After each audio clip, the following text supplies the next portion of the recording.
this has without a doubt been the craziest offseason I've ever seen. Regardless of the sport, it's been insane. I'm so glad that I waited to do this Tampa Bay Buccaneers mock draft because before Tom Brady came out of retirement, I wasn't really sure what direction that this team was going to take. And to be fair, I still don't, and none of us do, obviously. But at least it's a lot clearer now with Brady being back. They don't have a whole lot to work with only 6 picks, including 2 very late selections in the 7th round. But the Bucs retained basically every important free agent that they had, besides Alex Kappa and Jordan Whitehead. So they don't really need too much. They could afford some luxury picks to put even more around Tom Brady, or solidify their defense further.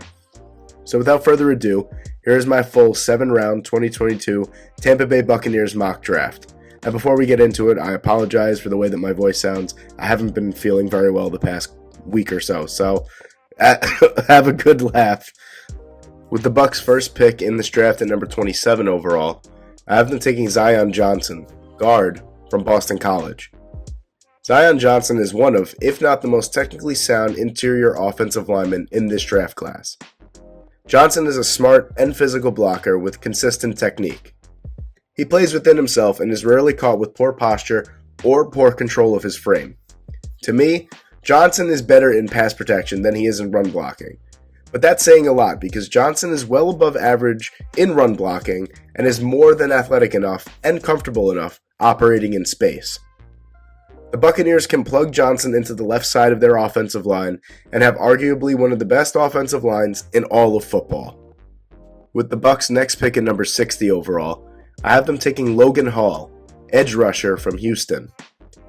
Hall plays across the defensive line, giving him plenty of chances to play on the edge and interior as both a run defender and pass rusher. Hall features a long, stocky, and well-proportioned frame that is engineered to play defensive line in the NFL. He is an explosive athlete that plays with a motor that is always fully cranked. He does well to stay leveraged and compete hard from snap to whistle. Not only is Hall a fantastic pass rusher, he's exceptional against the run as well. He's at his best when he can shoot gaps and explode into the backfield and make plays, but also possesses the strength and slipperiness to create plays. Tampa's depth at both defensive end positions is really lacking. Adding Hall can make that inside rotation almost unstoppable. With the Bucs' next pick at number 91 overall, I have them taking Jojo Dolmen, linebacker from Nebraska. Dolmen is a relentless workhorse in the middle of the field who truly understands his role. He is consistently seen lining up his teammates and diagnosing plays, especially in the run department. This past season, Dolmen really improved in zone and man coverage, really enhancing his ability to be a do-it-all linebacker at the next level. He's a sideline-to-sideline sure tackler that makes sure the play ends at the point of attack. This past season was Dolmen's best season by far, racking up 71 tackles with 2 sacks, a forced fumble, and an interception. Devin White and Levante David are fantastic, but David is entering his age 33 season, having a formidable backup like Dolmen that could rotate inside when necessary would be a huge boost for the Bucs defense now and in the future. With the Bucs' next pick at number 133 overall, I have them taking Jalen Watson, cornerback from Washington State. Jalen Watson is coming off of a fantastic season for Washington State, putting up 2 interceptions, 4 fumble recoveries, and 3 pass deflections. Watson has really nice size at the cornerback position, at 6'3", 205 pounds. He's a sure tackler and offers up good support in the run game. He has a great understanding of positioning himself in zone coverage and has great play recognition skills. Watson is a perfect developmental prospect on the outside for the Bucs. I know that the 4th round is early for developmental players, but the Bucs basically have that position covered. Adding someone like Watson with his raw potential and skill set can only help them further, especially down the line. With the Bucs' next pick at number 249 overall, I have them taking Brad Hawkins, safety from Michigan.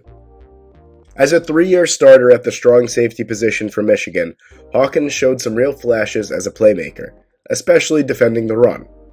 He's got great size at 6'2", 200 pounds, and is versatile enough to be used as a linebacker in sub packages. I think if I had to compare Hawkins to an NFL player or two, I would say his best case scenario is Deion Buchanan, and his everyday value is around Delano Hill. Not bad value this late in the draft, though. Behind Antoine Winfield Jr., there isn't a whole lot. I would like to take a punt on someone like Hawkins, given his potential and pretty rare skill set. And finally, with the Bucs' last pick at number 262 overall, I have them taking Peyton Hendershot, tight end from Indiana. I don't know what Rob Gronkowski's future holds, but I feel like as long as Tom Brady is playing, Gronk will be playing. Be that as it may, the Bucs shouldn't have to go year to year wondering about the future of their tight end position. I'm not saying Hendershot is necessarily the future, but he's a damn solid depth piece that offers a little bit more stability on the roster. He's a solid and willing blocker, and he excels catching the football. He would definitely make the roster as the third tight end.